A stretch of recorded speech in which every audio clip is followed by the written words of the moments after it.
What's going on, everybody? Cade Morehouse here with Cade Side Press. Today I'm joined by Marcus Maniac McGhee, 7-1 UFC bantamweight, coming off a second round submission finish over Journey Newson. Marcus, how's it going? It's going great as always. Woke up this morning, that was a great start. Tell me about how it was to get the call to fight for the UFC and what that fight week was like for you. It was a short fight week for me, because I got the call Wednesday, was weighing in Friday, and was fighting Saturday. So, it was amazing how it all went down, and I was super appreciative of how it went down. So it was all good things, all good moments I'll have with me for the rest of my life. So. What's up, guys? I'm doing Rush with Cade Side Press because my brother Cade over here didn't introduce me. I wanted to ask you, how well do you feel like Ruff and LFA and these regional shows here in Arizona, how well did they prepare you for that big moment in the UFC?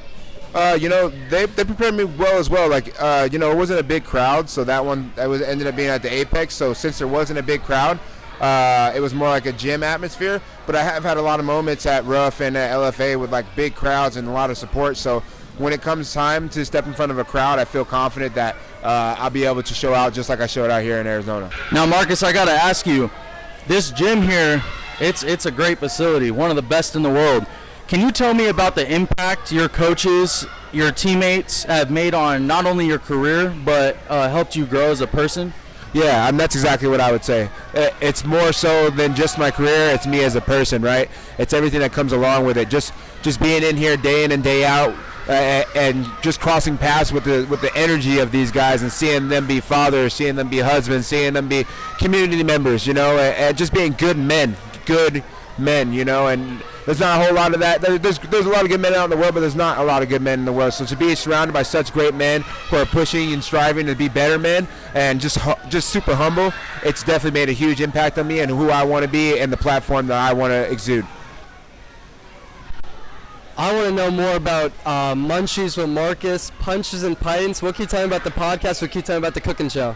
So cooking show, it's just a lot of fun. I hate meal prepping, but I love cooking, So if it comes to cooking stuff that shouldn't be in my diet during fight camps, I'm all for it. So I just like to have fun cooking. I enjoy cooking lots of different meals and just making jokes, having buddies over. So it's been fun doing that. And then the podcast, same thing. Just getting around like-minded people who are either entrepreneurs or professionals in their own field, and just learning what got them into it, what kept them going, how they are as family men, how they are in the community, and then putting them out there on the platform as well to show that all different men are walking different paths, and we could all come together to be there for each other and build each other and grow in a positive way. So I'm enjoying both of them a lot.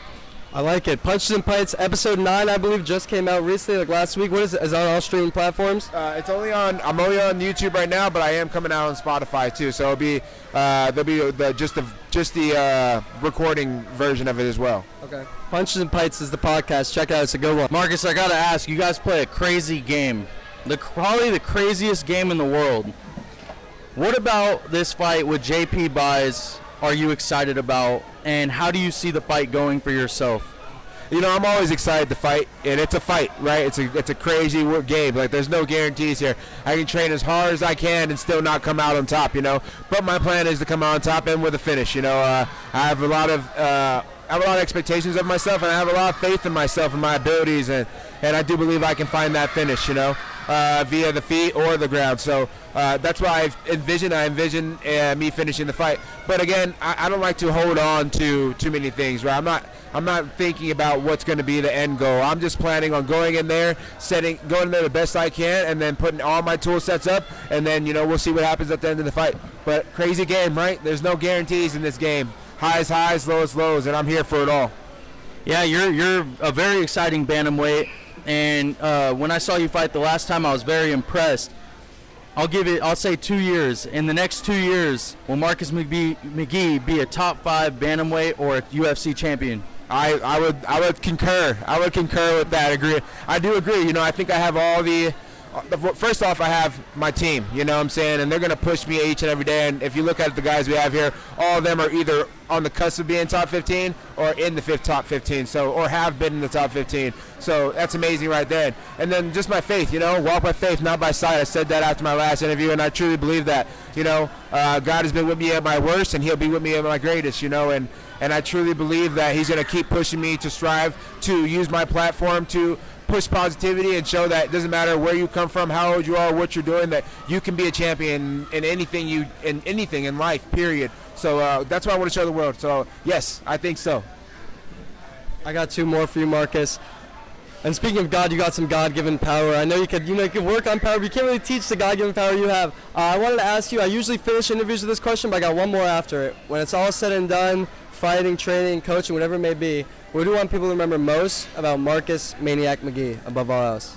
I want them to remember that I was a great human being, right? That I gave back, that I was a good father, that I was a good husband, that I was a good community man. Those are the things that matter the most to me, and I think that's what should matter most to other people, right? Not that I had great things or I achieved great things, but that I woke up every single day and got after it, pushed myself, pushed my family, pushed my surroundings, pushed my friends, and that's what I want people to know about me. Definitely, I like the answer. On that same topic, I believe I ran into you at the last LFA event. We saw Paul Margitash, a couple guys out here fighting, and I think you were with your wife, and I think you told me you had 5 kids. Do you have 5 kids? Is that true? So 4 kids, yep, 4 kids. All right, I'm off by a kid. Question remains the same. How important is it to you? What does it mean to you to be able to show your kids, show your wife, show your family that with hard work, with dedication, with the sacrifices you've made, you could achieve your dreams, you could achieve anything you set out to, as you have in recent months?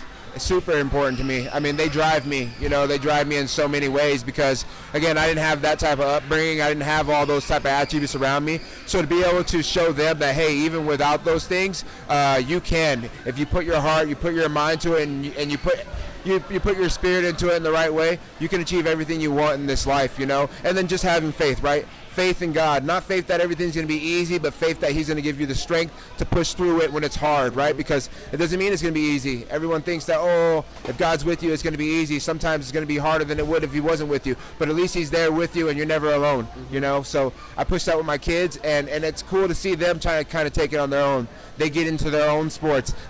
My daughter got into violin playing, they do their own thing, and to watch them have their own drive and go for it, not because dad told them, but because they want to have that fire, it's a beautiful thing, and I wouldn't give it up for anything. I love that mentality, man. Let's take us home, Cade Morehouse. I got one more question for you. This Saturday, UFC 291, Justin Gaethje, Dustin Poirier for the BMF Championship. It should be a war. Do you have a prediction on that fight? I'll give a prediction, but it's a 50-50 fight in all reality. But I'll give a prediction. I feel like Gaethje has made adjustments and can find that finish, right? I think he can. I think he did find it in the first, but then he got ahead of himself like he does, and he's a 50K kind of guy. He wants to go out there and bang. I think he will take it back just a split second if he needs to, just to keep winning the fight. I think he'll make that smart decision, which I do think will get him the win against Dustin Poirier. That being said, Dustin Poirier is a dog. The doggiest dog. You can't ever count him out, and he has every single chance to do the same thing he did last time. Make Justin Gaethje put a pace on, make him gas out, and then finish him, and again, he can take damage too. Both those guys can take damage and give damage. So I would say 50-50, but my money's on the Arizona Tucson native, Justin Gaethje. Marcus, I appreciate you for taking the time out of your day after training to do this interview with us. We truly appreciate you. Before I let you go, do you have any shout-outs for your teammates, coaches, or family members, or anybody? Yeah, just shout out to the MMA Lab here, all my training partners here. Everybody knows Suge, Mario, Kyler, Abdul Kamara, Casey Kenny. All these guys have molded me. Jared Kenner. All these guys have molded me in such a big way. John Crouch, all my coaches, Randy Stanky, Rob Emerson. So many guys here, that we have in our hands and that are just really embedded in my life. And then also, like we talked about earlier, Punches and Pints and Munchies with Marcus, my cooking show and podcast. Definitely go over and check it out, guys, if you can. Give it a like, give it a subscribe. I'm trying to get out there in the social media world and, touch base with out there and tap in with the rest of the world. So definitely check me on there. And if you have any critiques for me, give me some critiques. Also, I just dropped my first fight shirt, too. So it's an Ultra Instinct shirt. I don't have it on right now, but if you go on my Instagram, you can check it out. It's got an anime version of me that me and my team put together. Mental Joe did a great job of putting it together, so go check them out. They have a lot of awesome gear too. If you're into trippy gear and into mental health and all those different types of things, Mental Joe Apparel is definitely a place that you want to check out. So definitely check those guys out. And then just thank you to my management team, Iridium Sports Agency. They've been with me throughout basically my whole career. So I'm going to keep riding with them and see where this thing takes us. Ladies and gentlemen, go check him out, Marcus McGhee.